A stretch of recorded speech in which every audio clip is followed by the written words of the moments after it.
આવનાર સમયમાં હોળી તેમજ ધૂળેટીના પર્વને ધ્યાને લઈ Rajkot police commissioner Shri Brajeshkumar Jha sir દ્વારા એક જાહેરનામું બહાર પાડવામાં આવેલ છે।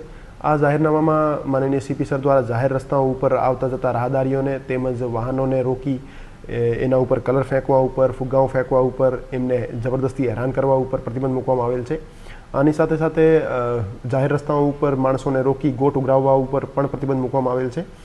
આની સાથે સાથે જાહેર રસ્તાઓ ઉપર ટ્રાફિકને અડચણરૂપ થાય એવા કોઈ પણ કૃત્ય અથવા બીજી કોઈ ન્યુસન્સ ક્રિએટ કરવા ઉપર પણ પ્રતિબંધ મૂકવામાં આવેલ છે। આની સાથે જાહેરનામામાં બીજી કોઈ કોમની લાગણી દુભાય એવા તમામ કૃત્યો ઉપર પણ પ્રતિબંધ મૂકવામાં આવેલ છે।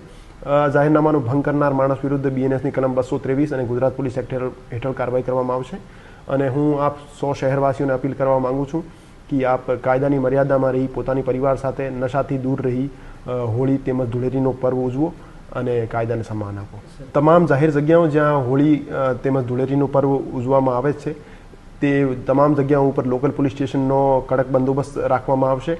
તેમજ રેસકોર્સ ઉપર અમારી સી ટીમની અને મહિલા પોલીસ સ્ટેશનની ટીમો સાદા કપડાઓમાં તેમજ યુનિફોર્મમાં તૈનાત રહેશે અને રોમિયોગીરી કરનાર અથવા છેડતી કરનાર માણસો વિરુદ્ધ કડકમાં કડક પગલાં લેશે। અને એવી કોઈ કમ્પ્લેન અમને મળશે કે જેમાં જાહેર રસ્તા ઉપર બહેન બેટીની કોઈ છેડતી કરે છે તો એને ગુનો દાખલ કરી અમે યોગ્ય કાર્યવાહી કરીશું।